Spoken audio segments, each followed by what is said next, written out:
실시간 정보 브리핑입니다. 첫 번째 소식입니다. 네이버가 오픈소스로 공개한 인공지능 모델 하이퍼클로바 X 시드 3종이 다운로드 50만 회를 넘겼습니다. 네이버가 AI 기업으로 체질 개선 중인 가운데 오픈소스 전략을 통해 글로벌 빅테크의 독점 구도에 균열을 낼 수 있을지 주목됩니다. 다음 소식입니다. 이르면 하반기부터 ICT 분야의 공공연구기관은 R&D 과정에서 의무적으로 기업과 함께 최종 성과물을 제품화하기 위한 컨소시엄을 구성해야 합니다. 연구기관이 연구 기획 단계부터 기술 사업화를 염두에 두도록 독려하기 위한 정책입니다. 다음 소식입니다. 신정부 출범 이후 주식시장 활성화 정책과 기업 밸류 프로그램에 대한 기대감이 맞물리며 투자 심리가 몰리고 있습니다.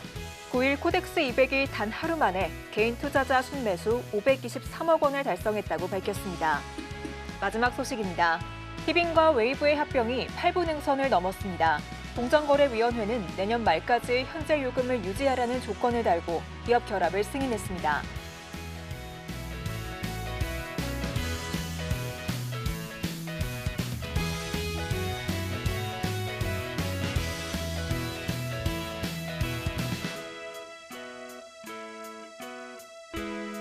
인사색 주식 고수들의 매매 비결이 공개됩니다. 안녕하세요. 주식 포맷진행의 오예진입니다. 코스피 오늘도 올랐습니다. 2870선에서 마감했는데요. 장중 한때 2880선을 터치하기도 했습니다. 오늘도 외국인의 수급이 들어온 덕분인데 개인들의 차익 실현 매도세와 함께 미중 갈등 회담과 국내 정책 동향을 지켜보는 관망세로 오후 들어선 상승 탄력이 둔화됐습니다. 한편 이런 가운데에서 저희 방송 공략주들 오늘도 날아올랐습니다. 풍산 오늘장에서만 무려 16% 넘는 시세에 분출했고요. 현대건설 5% 넘는 오름세 기록했습니다. 오늘 방송에서도 이런 급등주 준비했으니까요. 끝까지 함께 하시면서 종목들 챙겨보시면 좋을 것 같습니다. 그럼 주식 포맷 지금 시작합니다.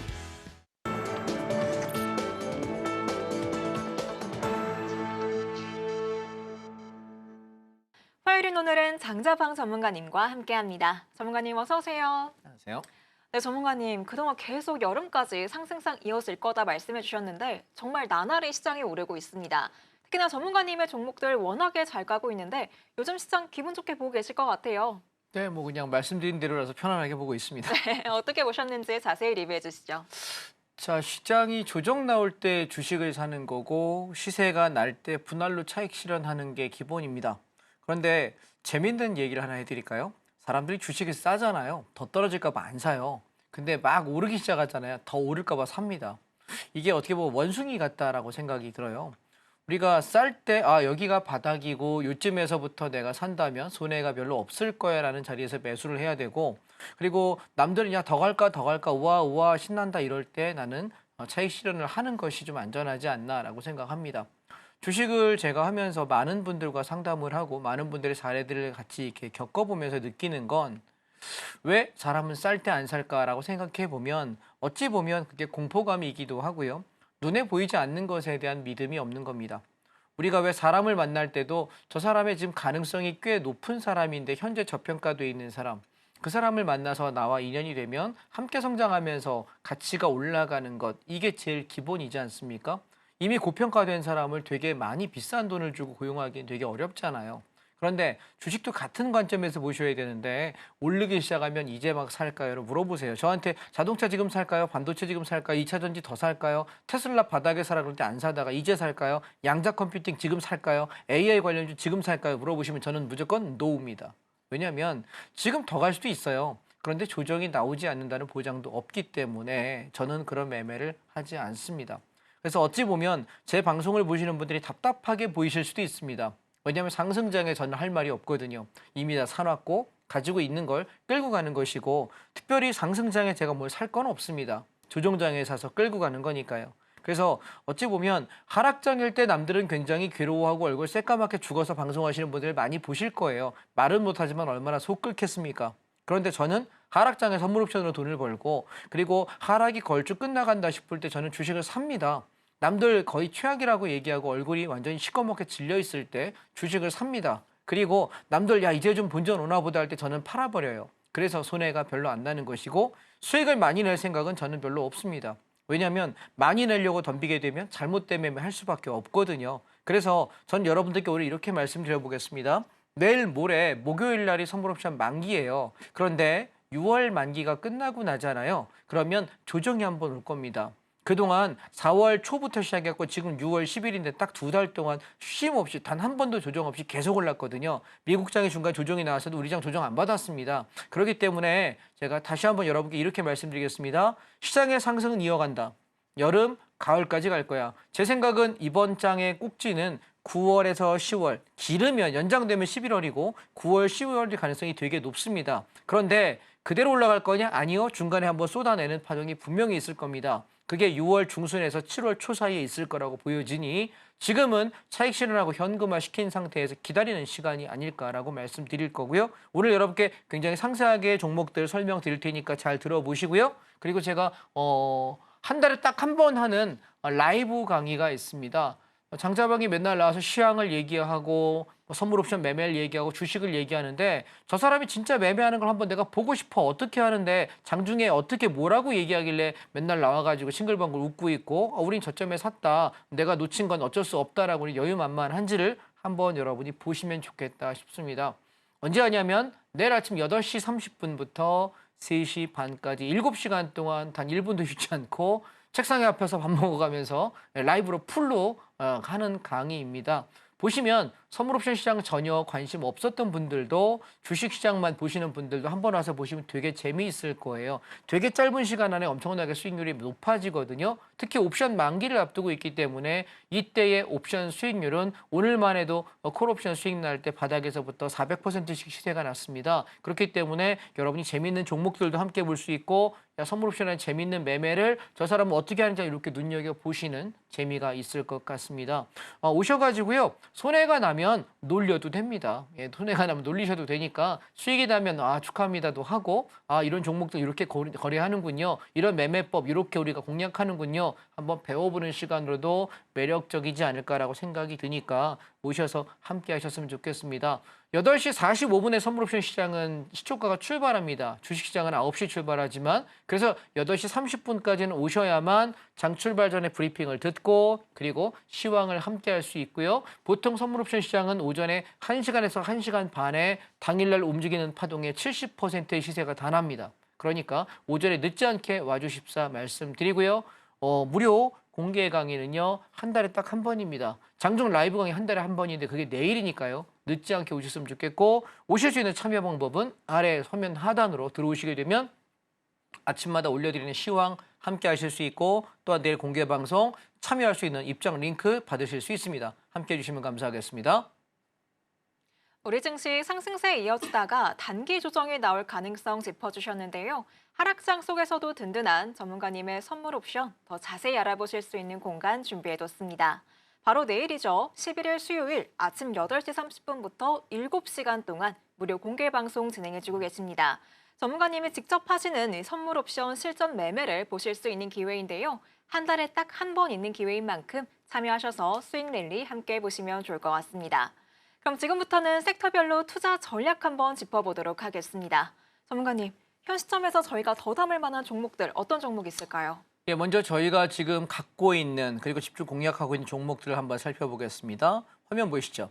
자, 화면에 보시면 얘는 오늘 당일 종가가 아니라 제가 방송국에 오기 전에 전날 종가로 PPT 작업을 해서 방송국에 보냅니다. 그래서 전날 종가 기준입니다.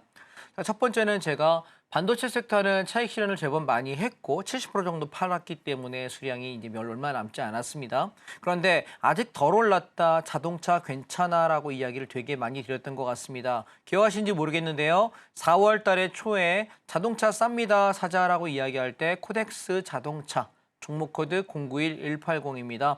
올라오면서 한번 차익 실현 해줬고요. 눌림을 이용해서 쌍바닥 매수를 성공하면서 다시 한번 16,500원에서 17,000원 매수했던 게 어제 종가 기준도 4% 이상 상승했고 오늘 좀 더 올랐습니다. 그래서 얘는 일제 저는 19,000원에서 2만 원 정도가 목표가라고 보여지기 때문에 이제 수량을 반 이상 덜어내셔야 된다 말씀을 드리고요. 오늘 저는 자동차 관련 종목들을 대부분 차익 실현을 했습니다. 자, 그다음 종목 보겠습니다.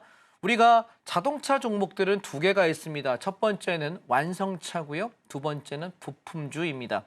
지금은 여러분 경기가 어려운 시기인가요? 좋은 시기인가요?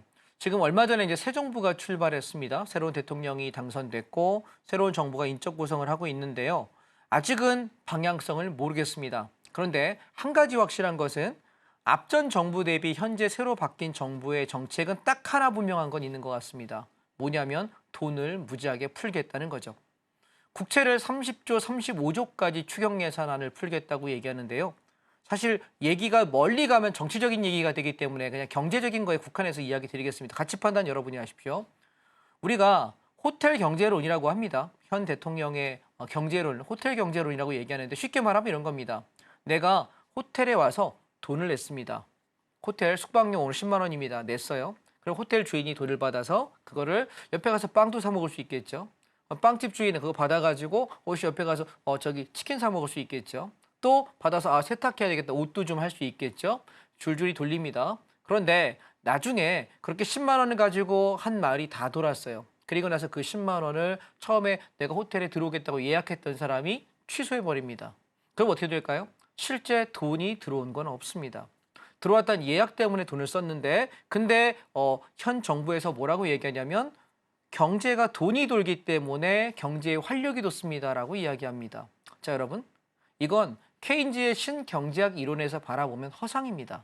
무슨 얘기냐면 실제 돈이 들어와서 실제 매출이 발생하고 이게 내가 부가 쌓여졌을 때 실제 경제가 성장을 하는 거고 소득이 발생하는 것이지 돈이 지나간 것은 유통이 되었다. 그 말은 맞아요. 그런데 얘가 경제가 성장한다는 말은 틀린 얘기입니다. 그러면 주식하는 입장에서는 더 나가면 정치적인 얘기가 되니까 하지 않겠습니다. 요즘 말 조심해야 되더라고요. 예, 근데 돈이라는 건 흘러가서 유통이 되면서 경제가 활력이 돈다. 여기까지는 맞습니다. 그런데 중요한 건 이 경제 규모가 성장해 줘야만 궁극적인 부가 창출되고 잘 살게 되는 것입니다. GDP라는 건 그런 거고요. 무슨 얘기인지 이해되실까요? 그렇다면 저는 어떤 얘기가 드냐면 신정부에 대해서 제가 바라는 것은 이런 생각입니다. 추경 예산안을 풀어서 돈을 공급하는 건 좋습니다. 그런데 그것이 소모적인 돈으로 가지 않았으면 좋겠습니다. 예를 들면 청년 주택 공급 필요한 이야기죠. 그런데 그걸로 인해 경제가 도나요? 아니요. 주거의 공간의 복지 역할입니다. 그렇다면 예를 들면 어디에 그런 돈이 가야 되냐면 연구 인력에 SOC에 AI 투자 관련해 연구 인력들을 개발하는 데 지원을 하면 그들이 열심히 일을 하고 연구를 해가지고 새로운 산업 섹터를 만들어냅니다. 고용이 만들어지겠죠? 그러면 산업이 성장할 것이고 그러면 경제가 활성화됩니다. 중요한 건 이번에 예산이 편성되는 것이 어디로 갈지는 가봐야 알겠는데 현재 뉴스에 나오는 것은 AI 섹터, 우리 말하는 반도체일 거고요. 두 번째 우리가 지금 바이오 섹터, 우리가 백신이라고 이야기하죠. 거기 갈 것 같고요. 세 번째는 대체 에너지를 얘기합니다. 앞에 문재인 정부 때 이야기했던 게 해상 풍력 에너지를 되게 얘기 많이 했었는데 사실 실패한 정책이었거든요. 이것도 얘기하고 있습니다. 원전은 위험한 에너지라고 이야기합니다. 그래서 원전 수혜주들은 어려울 것 같습니다. 자, 더 이상 나가면 정치적인 이야기가 될 것 같습니다. 그렇다면 저는 이렇게 여러분께 말씀드려 볼게요. 그러면 현재 정부도 분명히 알 겁니다. 뭘 알 거냐면 경제가 성장하지 못하면 추경 예산안을 걷어가지고 돈이 이렇게 올라올 때 증시가 지금 기대감에 올라가는 것이지 실적이 좋아진 것은 없습니다. 저는 여러분께 이렇게 한번 여쭤보겠습니다. 저는 가상화폐 투자를 잘 하지 않습니다. 이유가 뭐냐면 실체가 없기 때문인데요. 지금 여러분이 옥석을 잘 가리셔야 됩니다. 무슨 얘기냐면 잘 들으십시오. 정치적인 얘기를 교묘하게 피해서 이야기하겠습니다. 투자 이야기만 하겠습니다. 우리는 실체가 있는 것에 투자를 해야 되지 않겠습니까? 기대감의 막연히 올라가는 거, 야 이거 이렇게 하면 올라갈 거야, 앞으로 좋아질 거야에 투자하지 마시고요. 현물의 실체가 있는 산업에 투자하셔야 되지 않을까요? 저는 그래서 여러분께 되게 강조드리는 섹터가 몇 개가 있는데 첫 번째 섹터는 뭐였냐면 자동차였습니다.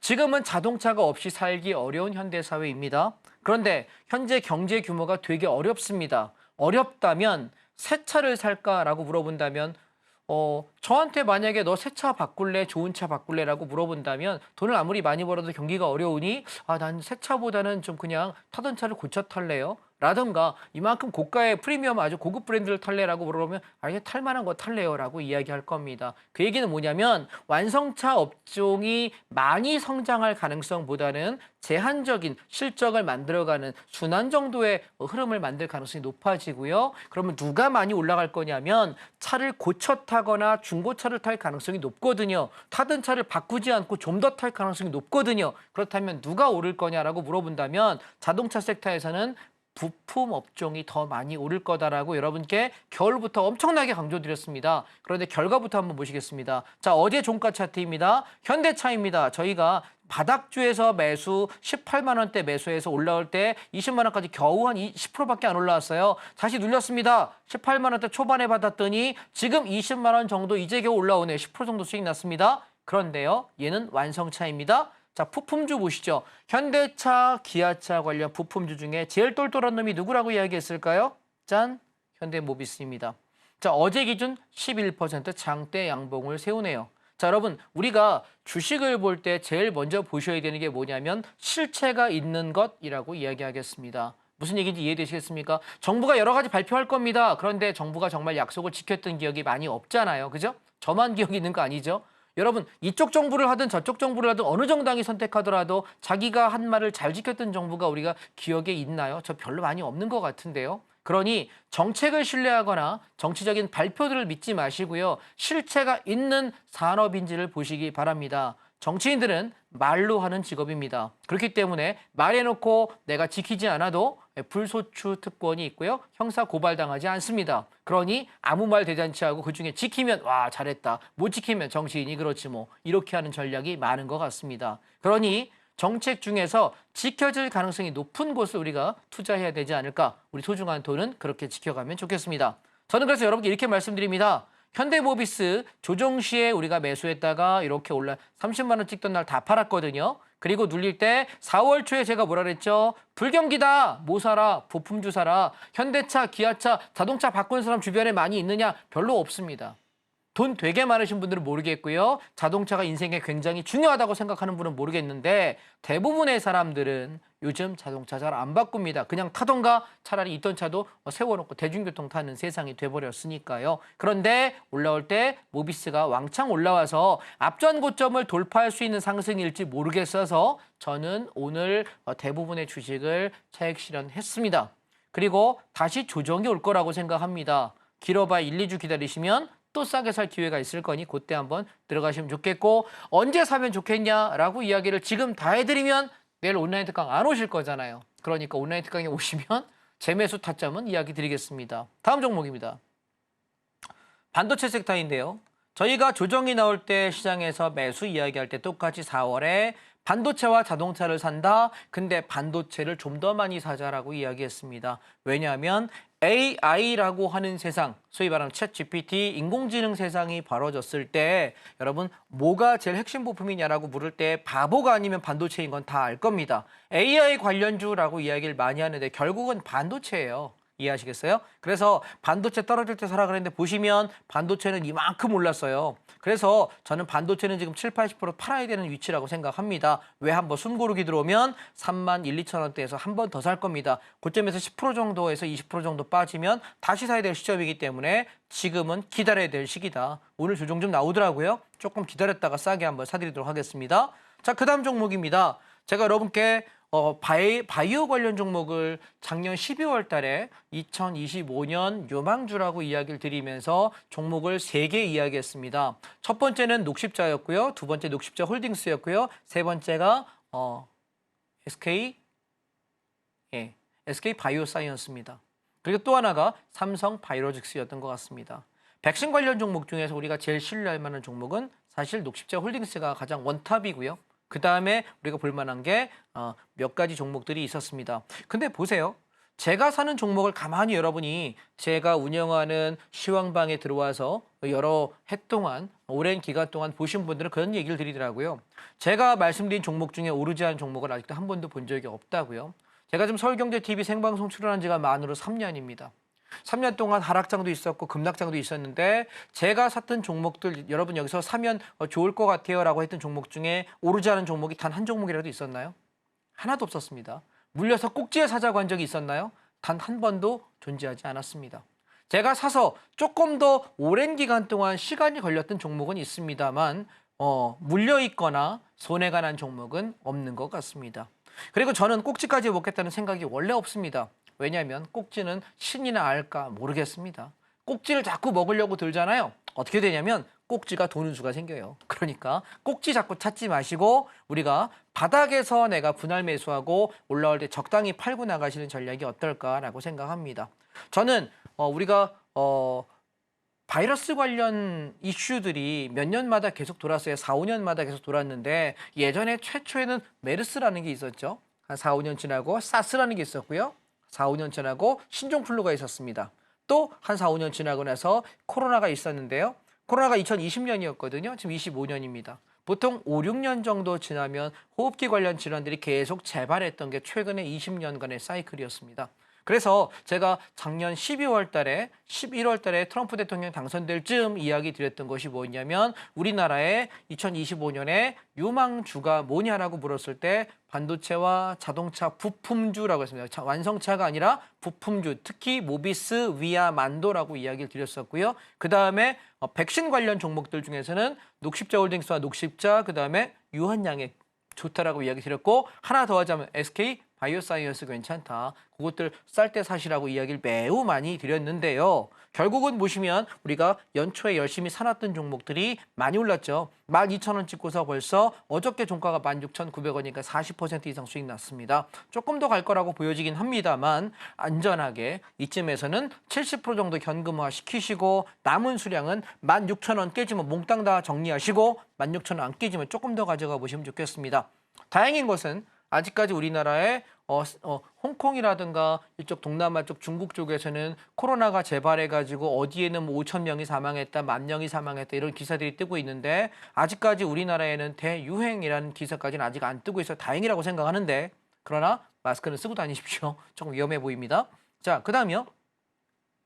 제가 여행 레저가 여름 전에 휴가 특수를 만들 수 있다라고 말씀드리면서 이런 얘기 드렸어요. 여행 관련주, 그다음에 레저 관련 종목들을 겨울에 사자. 왜냐하면 사람들이 날이 풀리면 봄부터 여행을 하기 시작합니다. 여름에 휴가철이 있고요. 가을에 추석, 우리가 연휴까지 해가지고 아마 여행이 피날레를 맞을 거다라고 이야기 드렸습니다. 여행 관련 중에 제가 3개 섹터를 이야기 드렸던 것 같습니다. 첫 번째는 호텔이었습니다. 그래서 호텔 신라 이야기 드렸는데 많이 올랐죠.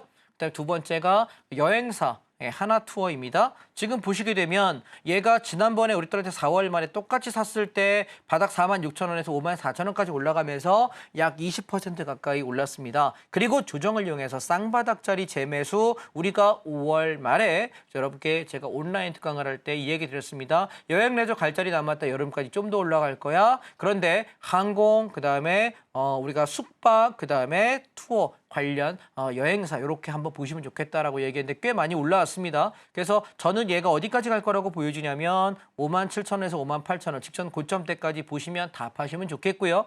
그래서 내일 아침에 얘가 만약에 양봉이라면 버텨보시고 약간 이렇게 아랫꼬리 음봉으로 흔드는 모습이 보인다면 절반 정도 차익 실현하셨으면 좋겠고요. 되밀리면 52,500원에서 전량 익절 관리하시면 좋겠습니다.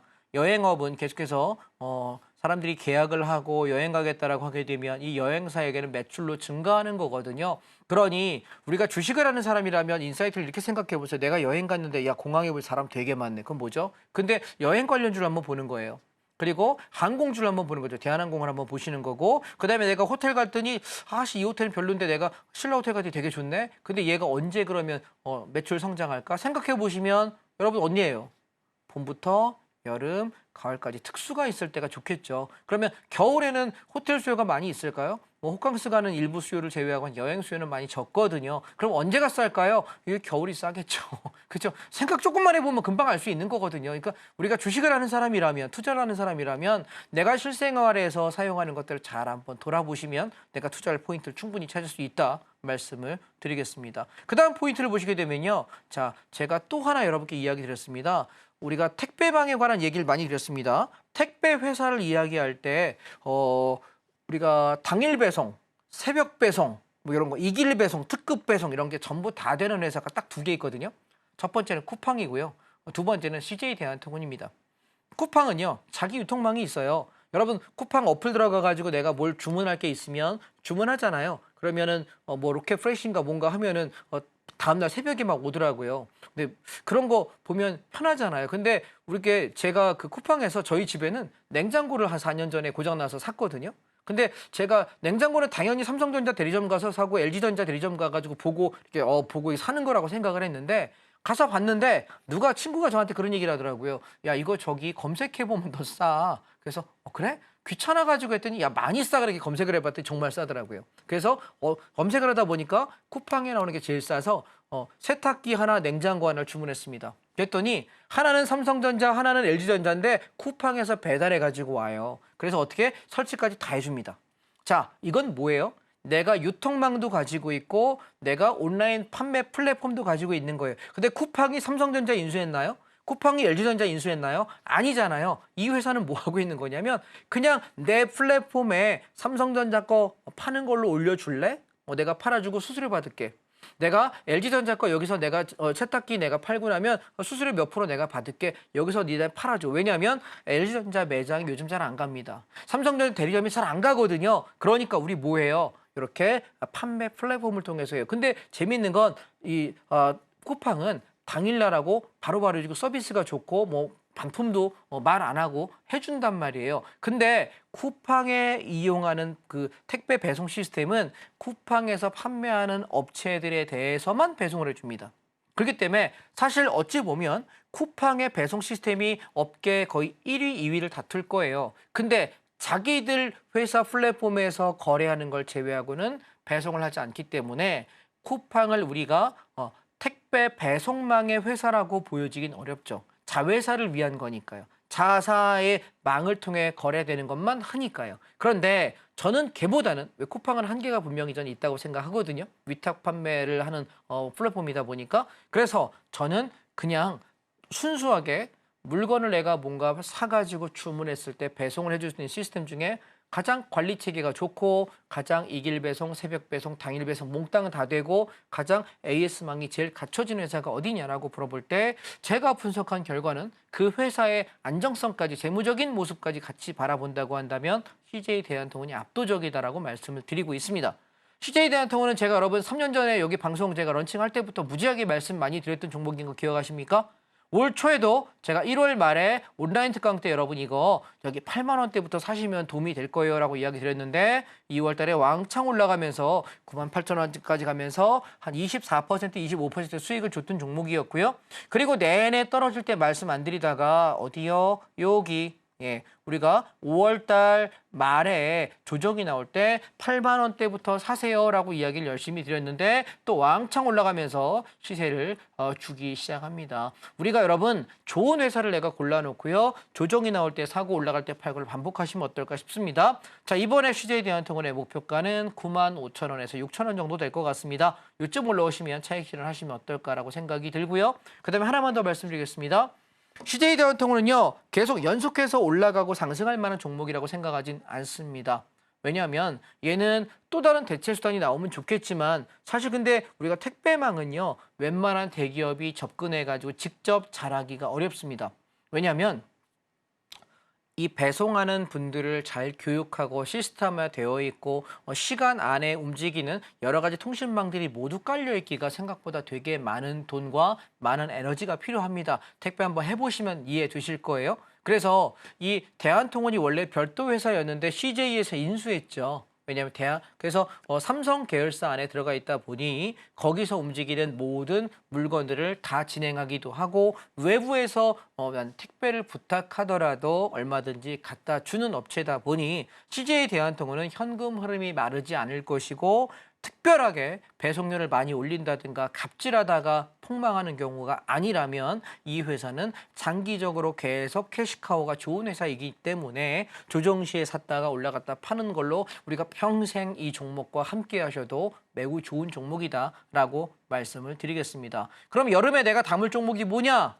대한통운. 좋다라고 말씀드리고 있는 것이고요. 하나투어 더 올라갈 자리 남았으니까 지금 사서 약 10% 정도 모신다. 괜찮을 것 같습니다. 여름장까지 남아있는 폭은 있는 종목들을 여러분께 말씀드리고 있는 거고요. 녹십자홀딩스는 팔고 나가셔야 될 위치지 새로 매수하시면 물릴 수 있다는 거고 조정이 나온다면 한 13,500원에서 14,200원 정도에서 재매수 가능할 것 같다 말씀드렸고요. 코덱스 반도체는 팔고 나서 조금 기다려보시자고요. 만약 제가 생각하는 1, 2주 안에 조정이 온다고 들면 반도체에다가 비중을 왕창 한 50% 이상 실차라고 이야기 드릴 생각이니까 함께 보시면 어떨까 말씀드리고요. 마지막으로 제가 한 종목 더 드리고 가도록 하겠습니다. 더존 비즈온입니다.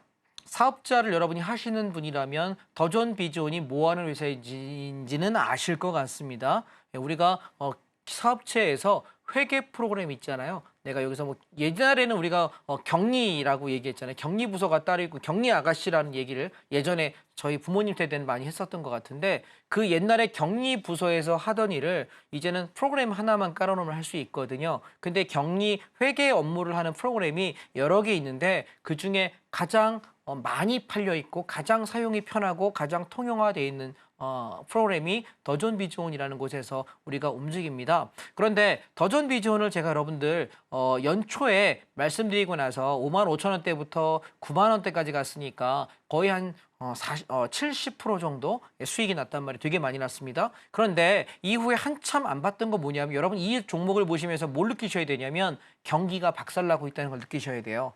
더존 비즈온의 가치가 제 매출이 떨어진다는 얘기는 뭐냐면 소상공 이게 대기업들에서는 잘 사용을 안 하거든요. 소소한 사무실들 있잖아요. 여기 뭐 직원 3명, 5명 이런 회사부터 직원이 몇십 명, 몇백 명 있는 회사들까지 웬만한 회사가 이걸 다 써요. 대기업들은 자기 프로그램을 자체 쓰지만 얘는 다 쓰는데 얘가 왜 떨어지냐면요. 그 중소기업들과 소상공인들이 무너지고 있다는 얘기예요. 작은 창업할 회사들이 무너지기 시작하니까 이 단말기와 프로그램을 사용할 때 한 달에 얼마씩 사용료를 내거든요. 그게 이 회사의 주 매출이에요. 그런데 그걸 내는 회사가 죽기 시작하니까 어렵다는 거예요. 근데 제가 여러분 이걸 왜 가지고 왔냐면 새 정부의 기대감 중에 하나가 뭐냐면 이제 소상공인을 살리겠다라고 계속 뉴스를 내고 있어요. 새로운 대통령 계속해서 멘트하고 계시고 또 정부에서도 그런 얘기를 계속해요. 할지 안 할지는 가봐야 알겠습니다만 그 얘기는 근데 지금 재미있는 건 얘가 완전히 죽었던 종목이요. 바닥 찍고 반등 바닥 찍으면서 다중바닥을 만들어놨어요. 그래서 55,000원이 깨지면 손절친다 생각하시고 슬슬 담아가셔도 될 위치 같아요. 그러면 얘가 만약 정부 정책이 발표되면서 소상공인 그다음에 중소사업자들이 성장할 수 있는 기업이 상생할 수 있는 정책을 만든다고 한다면 이 업체가 이렇게 올라갈 가능성이 매우 높아 보입니다. 현 정부는 새 정부에서는 대기업을 두들겨 팰 가능성은 매우 높아 보입니다. 때릴 가능성이 높아 보이고 야 부자에게 왜 감세해야 되니? 부자에게 세금 더 걷어서 가난한 사람에게 주는 게 맞지 않아? 라는 건 정치적인 이슈입니다. 왜냐하면 열심히 일해서 내가 노력해서 열심히 사는 사회를 만드는 것이 공정하다고 저는 생각합니다. 그리고 내가 어려운 사람이 있다면 우리가 번 거를 일부를 나눠서 그분들을 돕는 거는 우리가 사회에 함께 사는 세상이니까 맞습니다. 그런데 부자라 그래서 무조건 세금 많이 내가지고 그거 가지고 다 두들겨 팬다? 저는 동의할 수가 없습니다. 왜? 그러면 나 열심히 살 필요 없지 않습니까? 열심히 안 살아도 정부가 다 해주잖아요. 저는 그건 옳지 않다고 생각합니다. 그건 제 소신이고요. 그런데 다시 매매로 돌아가겠습니다. 시장을 보시게 되면 55,000원대부터 62,000-63,000원대가 조정 구간 안에서 여러분이 잡으신다고 한다면 저는 소상공인을 살리고 작은 사업체들이 성장해가고 중소기업들이 살만한 세상을 분명히 이번 정부의 가치는 거기 있을 겁니다. 계속 이야기하는 정책 방향은 거기 있다고 보여지니 대기업들은 어려울 것 같습니다. 그러나 중견, 중소기업, 소상공인들은 살려주는 정책을 만든다고 하니 그렇다면 가장 수혜주 중에 하나가 더존 비즈온이 아닐까 저는 여러분께 말씀드려보겠습니다. 몇 달 뒤에 보시죠. 이 종목 얼마 올라가 있는지. 제가 바닥권이라고 이야기했던 종목들 중에 아직까지 제가 서울경제TV 만 3년 했는데요. 3년간 실패한 종목은 한 종목도 없었습니다. 제가 드렸던 종목 중에 인사이트가 틀렸던 종목도 아직은 없네요. 그러니 우리가 55,000원이 무너지면 54,000원 손절치겠다 생각하시고 내가 비중을 일정 부분 담아놓으시고 기다려보시면 좋은 일이 있지 않을까. 왜? 얘는 시장의 시황을 잘 타지 않습니다. 여러분 보시면 신기한 건요. 반도체가 막 올라갔고요. 자동차가 막 올라갔고요. 백신이 막 올라갈 때 더존 비즈온 어떻게 될까요? 바닥 끼고 있죠. 그 얘는 언제 가느냐면요. 시장이 반도체가 다 가고 꺾여. 자동차가 다가오게 조정 나와. 그다음에 요것들 다 조정 나와. 얘들이 시장을 주도하는 애들 조정이 나올 때 나머지 돈이 어디로 가냐면 야 지금 저평가됐는데 앞으로 좋아질 만한 게 뭐가 없을까? 얘 이제 가치가 괜찮아질 것 같은데 그런 종목이 가요. 그 중에 하나가 전 이번 정부와 맞물려서 움직이는 종목 중에 이 종목이 상당히 좋아 보인다라고 생각합니다. 왜냐하면 예전에는 회계 담당 직원을 뽑으면서 격리 담당이 따로 있어야 돼요. 부기하고 영수증 찾고 이걸 해야 되는데 이제는 이 프로그램 하나만 있으면 굳이 그 여직원이 필요 없거든요. 그래서 아마 한 사람, 두 사람의 인건비를 감당하는 프로그램이다 보니까 굉장히 유용하거든요. 그래서 아마 이 회사가 이번 정부에서 꽤 수혜를 받는 정책주가 아닐까라고 생각하고요. 항상 보면 저는 바닥에서 얘기할 때 아무도 얘기를 안 해요. 근데 나중에 제가 얘기했던 이만큼 오르면 그때 막 뉴스 뜨기 시작할 거예요. 그러면 제가 한참 이따 그런 얘기 하겠죠. 거발 씨 바닥에서 할 때 안 사다가 꼭 오르면 뉴스 터진다라고 제가 이야기 또 드릴 것 같으니까 이 종목 눈여겨보셨으면 좋겠습니다. 그러면 주식 얘기 여기까지 드리고요. 잠시 전하는 말씀 듣고 다음 말씀 드리겠습니다. 지금부터는 주식 포맨의 하이라이트라고 할 수 있는 시간입니다. 바로 전문가님의 성공 투자 비결을 배워보도록 할 텐데요. 바로 내일 있을 전문가님의 선물 옵션 실전 매매 방송의 예고편이라고 보시면 좋을 것 같습니다. 그럼 바로 시작해 보도록 할게요. 전문가님, 선물 옵션 강의 시작해 주시죠. 자, 선물 옵션 그러면 대부분 위험한 거, 힘든 거, 어려운 거라는 인식을 하시는 것 같습니다. 심플하게 보죠. 시장이 상승할 때는 주식 내가 사면 돼요. 근데 상승장에도 오르지 못하는 종목들은 버리셔야 되는 거예요. 왜냐하면 우리 종목이 ETF까지 치면 3,400개 되는 종목이 있거든요. 그것들 중에 올라갈 걸 찾아야 되는데 주기적으로 오는 조정과 하락장에 나는 올라갈 종목을 찾기가 어렵습니다. 또한 오늘도 상승했는데 시장이 상승하는 장에서 내가 올라가는 종목을 찾았는데 내 종목은 한 5%밖에 못 올랐는데 다른 종목이 20, 30% 올라가면 되게 화나거든요. 아이씨 저거 살 걸 괜히 얼마 못 오르는 거 샀다. 그럴 생각 하실 수 있습니다. 그런데요. 선물 옵션은 즉각적으로 올라가면 올라가는 방향의 수익을 내고 내려가면 내려가는 방향 양쪽 다 수익을 낼 수 있습니다. 그래서 오늘 제가 여러분들께 상승 패턴 하나, 하락 패턴 하나 시간 안에 설명을 좀 드려볼 테니 한번 보시기 바랍니다.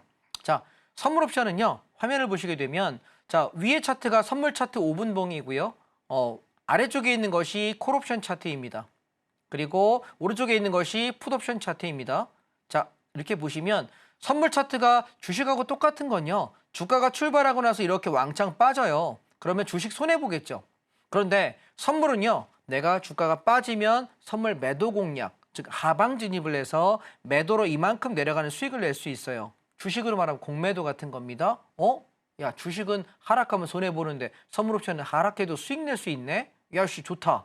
그러면 일단 주식보다 훨씬 나은 게 하나 있죠. 두 번째, 그러면 선물 옵션 하다 망했대. 왜 망했냐라고 물어본다면 기준이 없어서 그래요. 아파트로 칠게요. 내가 5층 살아. 그러면 우리 앵커님은 10층 산대. 그럼 저보다 높은 층 사는 거예요. 왜? 기준이 내가 사는 5층이니까. 근데 우리 앵커님이 10층 사는데 저기 카메라 감독님이 15층 산대요. 그러면 뭐야? 이제 앵커님은 저층 사는 거야. 왜? 기준이 나보다 높은 데 사는 사람이 있으니 나는 그보다 낮은 거잖아요. 여러분 이해되셨습니까? 우리가 기준점이라는 게 필요해요. 그런데 내가 시장이 올라가냐 내려가냐를 뭘 기준 삼느냐라고 물어본다면 저는 옵션으로 기준을 삼아요. 자 보시면 콜 옵션에 3.26에 제가 이렇게 수평선 이렇게 그려놨습니다. 얘가 기준점이 됩니다. 그러면 나는 아침에 장이 올라가면 누가 수익 나냐면 콜옵션이 수익 나요. 그러면 반대로 장이 빠지면 콜옵션이 무너지겠죠. 근데 보세요. 콜옵션이 기준에서부터 무너지기 시작합니다. 그러면 장이 어떻게 되는 거예요? 하락하는 거잖아. 그러면 나 뭐 하면 될까? 선물을 매도해서 수익 내면 되고 반대로 풋옵션이 올라갑니다. 자, 풍선 효과 같은 거예요. 자, 우리가 시소 탄다고 생각합시다. 여기 콜, 여기 풋. 근데 기준점 콜이 무너지면 누가 올라가니? 풋이 올라가는 거야. 반대로 풋옵션 기준점이 무너지면 누가 올라가니? 콜이 올라가는 거야. 그러면 야 간단하다. 그럼 난 뭐만 알면 될까? 옵션의 기준점만 알면 된다. 콜옵션의 기준점 요놈, 풋옵션의 기준점 요놈. 내가 기준만 알고 있으면 둘 중에 기준이 무너지는 놈 보시면 방향 보입니다. 왜? 상승장이면 풋옵션의 기준점이 이렇게 무너지면서 선물이 이렇게 반등합니다. 보일까요? 반대로 하락장이면 콜옵션의 기준점이 무너지게 되면은 누가 가냐면 풋옵션이 가면서 선물은 이렇게 빠지거든요. 나는 방향만 맞추면 됩니다. 어렸을 때 많이 해보셨습니까? 홀짝 게임. 동전 딱 해도 홀 500원, 짝 1,000원 해보셨습니까? 얘는 방향을 맞추면 되는 거예요. 그래서 주식은 올라갈 종목을 3,000개가 넘는 종목 중에 골라내야 돼요. 떨어지는 종목을 고르면 죽습니다. 손해니까. 근데 무조건 올라가는 거 해야 돼요. 선물옵션의 장점은 뭐냐면 사람이 틀릴 수도 있지 어떻게 다 맞춥니까? 장자방이라고 다 맞습니까? 저도 틀릴 게 있어요. 근데 저는 왜 돈 번다고 얘기하냐고요? 손절합니다. 여러분은 못 하시잖아요. 약올르죠. 얄밉죠. 근데 왜 손절을 못 하냐라고 물어보면 내가 마이너스 20%인데 마이너스 30%인데 마이너스 50%인데 내가 물린 종목을 손절하고 나서 만회할 방법이 없는 거야. 이해되십니까? 만회할 방법이 없으니까 손절을 못 하는 겁니다. 그런데 여러분 이렇게 한번 생각해 보시죠. 내 종목이 마이너스 20%인데 손절하면 50% 수익 날 종목이 있습니다. 손절하겠습니까? 안 하겠습니까? 무조건 합니다. 내가 마이너스 50%인데요. 50% 반토막 나고 손절 치고 나면 100% 더블 수익 날 종목이 있다면 내 거 다 만회하고 수익 전환 되는데 손절 안 하겠습니까? 아니면 괴로운데 계속 손절하고 손절 안 하고 버티겠습니까? 손절한다니까요. 왜? 중요한 건 주식은 수익률 게임이 높지 못합니다. 하루에 움직일 수 있는 폭이 30%밖에 안 되거든요. 그런데 선물옵션은요. 움직일 수 있는 폭이 여러분이 상상을 초월하십니다. 자, 이날을 보실게요. 아침에 콜옵션 기준점 깨지면서 시장이 급락했습니다. 이때 풋옵션이 어떻게 되냐면 저가부터 고가까지 최고점까지 몇 프로 갔냐면 5,000% 났습니다. 50배입니다. 그러면 내가 500만 원만 배팅했다고 계산해 봅시다. 아우, 내가 쫄려서 다 들고 갈 수가 없어. 중간에 탁탁 털다가 내가 400만 원 팔았고 100만 원밖에 안 남았다고 칩시다. 그 100만 원이 몇 배가요? 50배가 나요. 그럼 돈 얼마일까요? 5천만 원 수익입니다. 이해하시겠습니까? 중요한 건 선물 옵션은 배수 게임이 높은 겁니다. 적은 돈을 가지고 많이 수익 낼 수 있는 거기 때문에 수익률이 왜 선물 옵션에는 이론상 상한가라는 제한이 없습니다. 그렇기 때문에 보통 기본 시세 나면 50% 100% 나는 건 너무 당연한 거고요. 일상이고요. 그리고 시세 좀 낮다 그러면 300% 500% 1000%씩 나는 것이 다반사입니다. 한 달에 최소한 200~300% 이상 나는 시세들이 몇 번씩은 늘 있거든요. 주식에서 여러분 200~300% 나는 종목들 찾기가 1년에 한두 종목 찾기 되게 어려워요. 저 올해 딱 한 종목 그렇게 했거든요. 저는 이게 직업인 사람입니다. 그런데 더블 넘어가는 종목을 딱 한 종목 했습니다. 작년에 한 종목밖에 못했습니다. 왜요? 주식은 그렇게 어렵습니다. 그러면 생각해 보세요. 선물옵션이 위험하다고 생각하시는 분들에게 이렇게 제가 반문해 보겠습니다. 내가 500만 원 가지고 해서 내가 이걸로 10% 수익 나면 50만 원 수익이에요. 그리고 내가 이거 50% 수익 나면 250만 원 수익입니다. 그런데 주식에다가 내가 2천만 원 투자했다고 칩시다. 똑같이 200만 원 수익 내려면 10% 수익 내야 돼요. 내가 몰빵해서. 그런데 내가 2천만 원 있는데 그중에 500만 원만 가지고 옵션을 했을 때 수익률 게임이 50%도 되고 100%도 되고 500% 1000% 한다면 내가 잃어버릴 돈은 투자한 돈 500만 원 전부예요.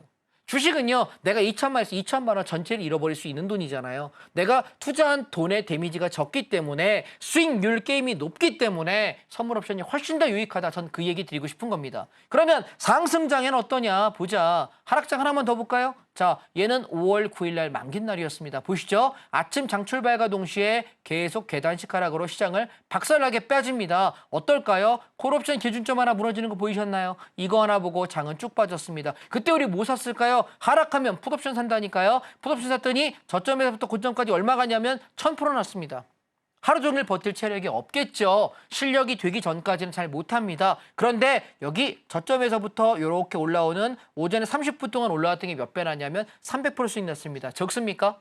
내가 실력이 되고 능력이 돼서 경험치가 쌓인 사람은 시세가 날 때까지 끝까지 버텨서 수익을 극대화하세요. 그런데 내가 경험치가 적고 이제 6개월밖에 안 돼서 1년밖에 안 돼서 그분들은 오전에 1시간 정도 시세 좋을 때 바짝 수익 내고 접으시면 됩니다.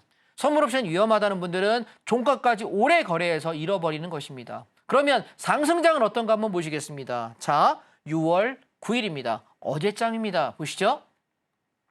어제장을 보시게 되면 장 출발할 때 어저께 갭상승했거든요. 전날보다 붕 떠서 출발해서 왕창 급등했습니다. 그리고 한번 눌렀다가 올라가고 지지부진 흘러내리고 끝났습니다. 자, 저는 어저께 아침에 상방 잡자라고 이야기하면서 물량 왕창 잡아라 수익 많이 내자라고 이야기했습니다. 근거가 뭐였는지 아십니까? 전날 대비 풋옵션의 4.85라고 한 요 가격이 지지가입니다. 지켜야 될 가격이에요. 그런데 지켜야 될 가격이 무너졌다. 그 얘기는 뭐야? 약속을 어긴 겁니다. 요즘 아이들 표현대로 지몬미, 지켜주지 못해서 미안합니다. 그래서 얘가 무너졌기 때문에 나는 뭘 산다? 상방을 베팅해야 되겠죠. 풋옵션이 무너지면 어디 간다? 아까랑 반대로 상방 베팅! 그랬더니 저점에서부터 쭉 치고 올라오면서 얼마 갔냐면 콜옵션이 어저께 당일날 400% 났습니다. 주식 100날 들고 있어봐야 하루의 상한가 30%입니다. 그런데 우리 시작하자마자 30분 만에 콜옵션 급등하면서 400% 났습니다. 그러면 내가 저점 잡아 고점까지 못 먹어도 400% 나는 중에 우리가 200% 먹을 수 있지 않을까요? 초보자 50% 100%는 수익 낼 수 있지 않습니까? 그런데 왜 선물옵션이 위험하다고 합니까? 자기가 방향을 모르니까 위험한 겁니다. 이해되십니까? 시장의 방향을 잡는 것은 옵션 가격입니다. 장자방이 권합니다. 선물옵션은 내가 기준 가격을 잡는 방법을 아는 순간 새로운 세상이 열립니다. 반대 방향 잡지 않습니다. 물론 손해날 때 있습니다. 흔들 때는 손실 날 수 있어요. 근데 손실 한두 번 손절 짧게 치고 나면 기다려보면 방향이 잡히거든요. 그때 물량을 베팅해서 수익을 내는 것으로 얼마든지 수익 낼 수 있으니까 내일 오전 8시 30분에 여러분께 온라인 특강을 통해 장자방이 어떻게 돈을 버는지 보여드릴 테니까 오셔서 선물옵션 한번 보십시오. 보시다시피 오전에 30분 한 시간의 수익이 이렇게 왕창 납니다. 그러니 오후장에 횡보하는 구간에서는 되게 오랜 시간 걸려서 돈을 벌어야 되기 때문에 오전에 늦지 않게 오셔서 8시 45분 시초가부터 함께 참여하시길 바랍니다. 하나 더 보시죠. 자, 3월 17일입니다. 마찬가지로 갭상승인데요. 아침 시작과 동시에 흔들지 않고 얘는 종일 올라갑니다. 우리 뭐 봅니까? 풋옵션 기준점 무너졌네요. 이거 하나 보자마자 나는 뭐 삽니까? 콜옵션을 샀더니 저점에서 고점까지 얼마 갔냐면 750% 올랐습니다. 7배 반이요. 그런데 우리가 끝까지 버티는 건 초심자는 어렵습니다. 그러니 오전에 1시간 10시에서 10시 반 안에 대부분 차익 실현하셔도 이날 500% 수익 내는데 지장이 없었습니다. 자, 정리해 보겠습니다.